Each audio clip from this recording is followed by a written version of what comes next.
If you're out there and single, there's an age-old question that you probably hear all the time. Bridget, when are you getting married? When are you getting married? So when are you getting married? Personally, I'm sick of it. Being single is hard enough. And what happens when you're single and a person of faith? It's just harder and harder to meet people. The old ways don't work anymore because we're all so busy. Sam Moorcroft is president and CEO of ChristianCafe.com, a dating site for Christians. I found it really tough to meet Christian women because I'm not going to meet them in bars or pubs or restaurants or laundromats, and finding them at the back of the church for 5 minutes while we have cookies and coffee is difficult. Is it really that bad? The numbers certainly don't tell the whole story. In 2007, there were almost 14 million singles in Canada, a jump of almost 600,000 more single people than in 2003. Particularly amongst single, as we call them, single again, meaning people who are divorced and or widowed. And the biggest group of singles that we're noticing are seniors. In Canada, there are an estimated 1.1 million mature singles, and of those, more than 50% don't expect to marry. I wanted to learn more about navigating the Christian dating jungle, so I put together a panel of people from diverse backgrounds, including a single mother and a divorcee.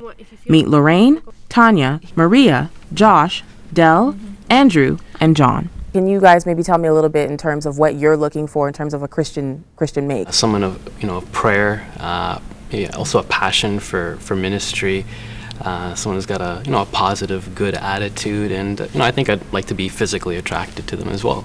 He serves as the headship of our home, and that we do share the same beliefs, the same values as it relates to our purity. Father Anthony Messe is a Coptic Orthodox priest. He says Christians are typical in their dating habits. There's some people who go find a person, bring them to God and say, God, please bless this. And then the other way is that I go to God and I say, God, which relationship do you want to bless? And he points down. Andrew, you had mentioned something that you described as flirt to convert. Flirt to convert. Okay, can you just explain what that is? It's not a very good thing, actually. It's basically you try to share the salvation message with a person of the opposite sex in hopes that they would become a Christian. I agree with Andrew here. I think that's absolutely dangerous. But as for guys kind of approaching lightly, I think within the church, if you screw up, then everybody knows about it. Mm-hmm. So within the church, I think people are extremely cautious or maybe overly cautious in not trying to say the wrong things or approach it the wrong way. I know in discussions with some of my girlfriends, they're like, the guys just they're not approaching us. Folks are treading quite lightly to not be perceived as one of those characters.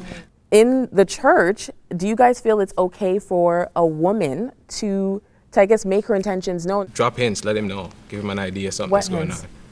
Mm-hmm. I think, but like through a friend, like yeah, deal. That's good. It's something like that. If the girl will say to you, hey, why don't we grab a cup of coffee or something at some point? That's very different than, hey, I kind of like you, we should get together, and you're just like, ooh, that kind of turned me off right there. Is there anything wrong with saying, couldn't we get to know each other a little better? Would you join me for coffee some night?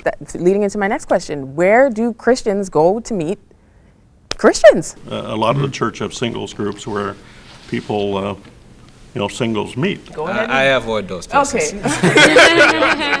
Actually, a really good place to meet someone is to do what you enjoy.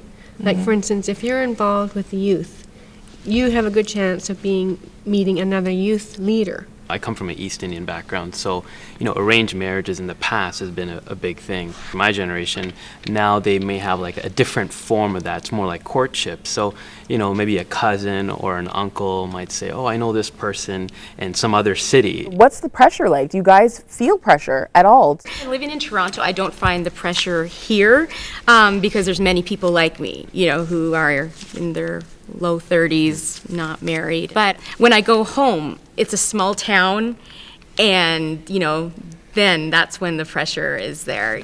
My son came around the corner, and he's 12, and he just looked at me and he said, Mom, why'd you stop dating? And I really had no answer for him. I didn't stop dating. Yeah. Dating just stopped. Every Indian film has a wedding in it, if you've noticed. And also being involved in ministry as a pastor, and if a surgeon was about to operate on you, you wouldn't ask them, so are you married? You know, but I find like for ministers that there's that expectation that you're married. Father Anthony says that when it comes to matters of the heart, pressure never helps.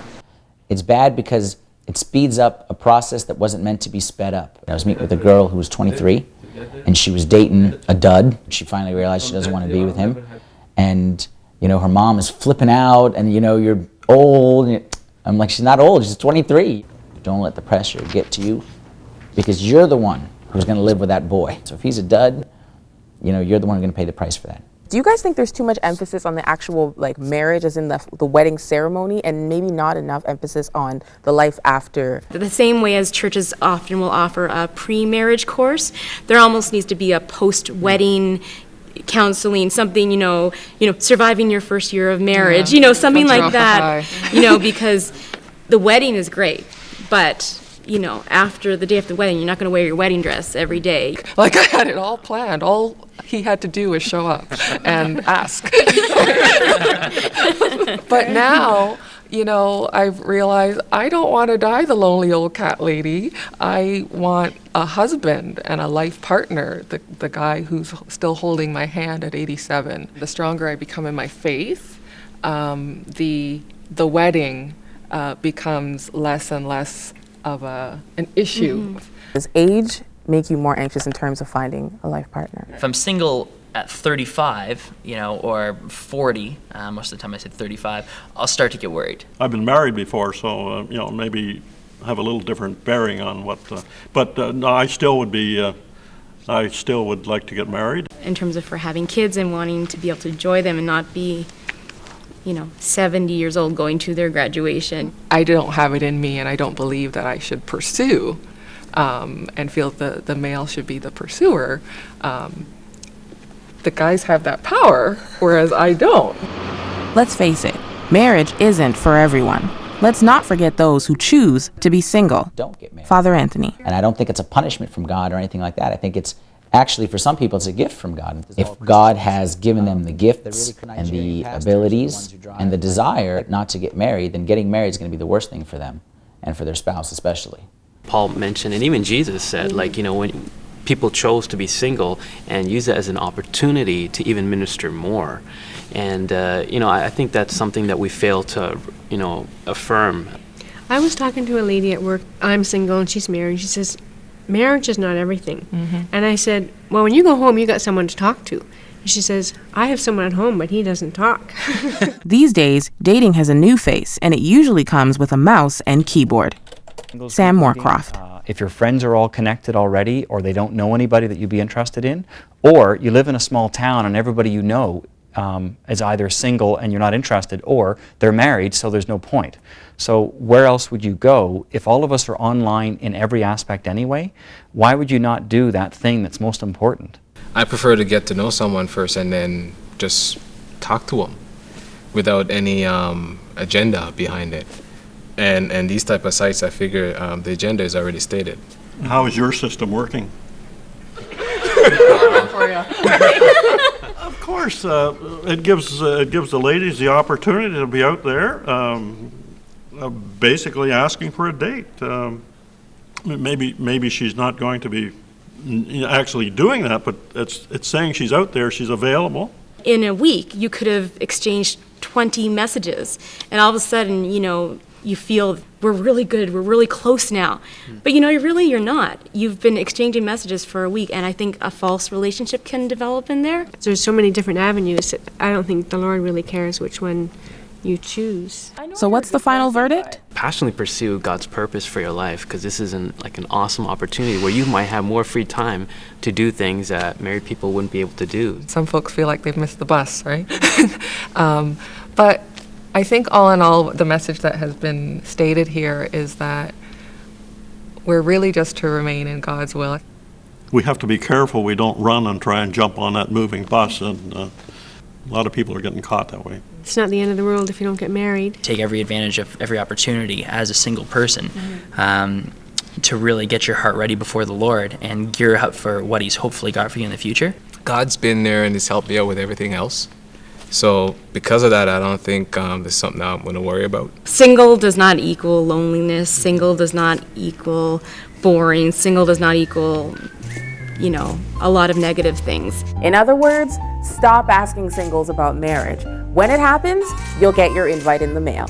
For 100 Huntley Street, I'm Bridget Antwi.